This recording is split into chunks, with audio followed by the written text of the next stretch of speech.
আজকে আছি টোকিওর এক শান্ত কর্নার নিপ্পুরিতে, যেখানে পুরাতন এবং নতুন জাপান একসাথে মিশে গেছে। আমি মাত্র নিপ্পুরি স্টেশন থেকে বের হয়েছি, আর এই স্টেশনে পাওয়া যায় নিপ্পুরি তোনেরি লাইন, যেটা অটোমেটিক কন্ট্রোল সিস্টেমে চলে, মানে কিন্তু ড্রাইভার লাগে না ভাই। এটা অনেক বড় ইন্টারচেঞ্জ স্টেশন, আর এখান থেকেই কেইসি লাইনে করে আপনি যাইতে পারবেন নারিতা এয়ারপোর্ট। আমি আজকে প্রথমবারের মতো নিপ্পুরি আসছি। মানে স্টেশন তো আমি অনেকভাবেই ইউজ করছি, অনেকবারই আসছি গেছি, কিন্তু স্টেশন থেকে বাহিরে নিপ্পুরি দেখার জন্য আজকে প্রথমবারের মতো আসলাম। আর শুনছি এখানে নাকি পুরাতন টোকিওর সুন্দর ভাইব আছে, বড় ফ্যাব্রিক টাউন আছে। এরপরে টোকিওর মধ্যে শান্তশিষ্ট একটা জায়গা এই নিপ্পুরি। আর প্রফেশনাল ট্রাভেল ব্লগার হিসাবে এই ভিডিও দেখেন না, because I am not a professional travel blogger. আমিও আজকে প্রথমবারের মতো নিপ্পুরি আসছি, আমিও দেখবো এবং আপনাদেরও দেখাবো।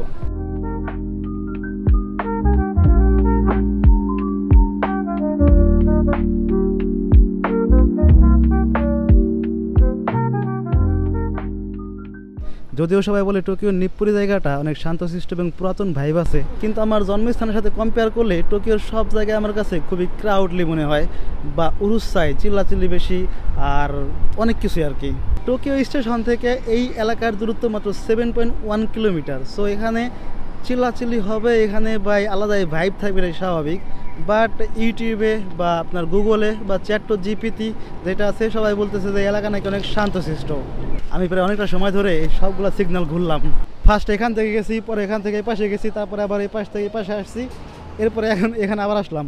ঘুরে ঘুরে দেখতেছি ভাই সব কিছু। সেল চলতেছে আবার এখানে, আর এ পাশে বিক্রি করতেছে ছেলেদের জিন্স প্যান্ট। তবে জাপানের জিন্স প্যান্ট নিয়ে আমার কোনো ভরসা নাই ভাই, এগুলা মেয়েদের ছায়ার থেকে অনেক বড় বড় হয় জাপানের জিন্স প্যান্টগুলা। আর আমার জুতার ফিতা ভাই এ দিনের ভিতরে 10 বার খুলে। ভাই নিপ্পুরি ফ্যাব্রিক টাউনের গুগল ম্যাপ দেখে রওনা দিলাম আমি। আর এই গুগল ম্যাপ ছাড়া জাপানে বসবাস করা অসম্ভব ভাই, শুধু আমার জন্যই না, খুব জাপানিজদের জন্য এটা ছাড়া অসম্ভব। তবে কথা কিন্তু সত্য ভাই, খুব যে একটা ক্রাউডলি এলাকা তাও না, মানে মোটামুটি শান্ত আছে আর কি। জাপানের ফ্যাব্রিক মার্কেট ব্রো, কত কিছু ভাইয়া, সুই সুতা দিয়ে ভরা ভাই। এই যে স্কুলের পোলাবানরা সুই সুতা কিনতেছে। কাপড় মনে হয় ভাই সারা পৃথিবীতে এমনি রাখে ভাই, যাই বলেন আমার তো ভালোই লাগতেছে, মনে হচ্ছে কোনো কাপড় পট্টিতে চলে আসছে আমি। দেখেন দেখেন, আমি আগে ছোটোবেলা আম্মুর কাছ থেকে এগুলো চুরি করে ঘুটি বানাইতাম ভাই। ঘুটি চিনেন? ঘুড়ি ভাই, কত সব এখানে একবারে একদম খিমোনো ইউকাতার কাপড় টাপড় সহ পাওয়া যাইতেছে। আর এই হচ্ছে তোমাতো শপ, এটা দেখার ইচ্ছা ছিল আমার খুব, কারণ এটা ব্লগারের ভিডিওতে আমি দেখছিলাম এটা। আচ্ছা আমি এর থেকে সামনে আর যাবো না, আবার এদিকে ব্যাক করে এদিক থেকে আসছিলাম। তবে কি ভাই, টোকিও স্টেশন থেকে এই জায়গা খুব কাছে, যার কারণে এখানে বাসা ভাড়া অনেক বেশি। অনেকে এখানে থাকতে চায়, থাকে মজাও আছে, বাট বাসা ভাড়া কিন্তু অনেক বেশি এখানে।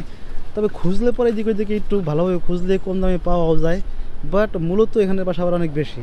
এই নিপ্পুরিতে না নেপালি শাড়ির দোকান আছে, কোথায় যেন আছে, আমি জানি না সঠিক। খুঁজলে আমি অবশ্যই পাবো, কিন্তু দেখাইতেছি না, কারণ হচ্ছে এটা দেখাইলে পরে আমার কিছু ভাইয়ের অনেক আর্থিক সমস্যার সম্মুখীন হতে হবে আমি জানি। সো ওটা স্কিপ করো। জায়গাটা কিন্তু ভাই আসলেই সুন্দর, দেখতে খুবই ভালো লাগতেছে। এই পাশেও আর সামনে তো আছে স্টেশন, ওটা তো এমনি সুন্দর। তো ভাই আমি আবার চলে আসলাম স্টেশনের সামনে, আর এখান থেকে আসছিলাম আবার এখান থেকে চলে যাব।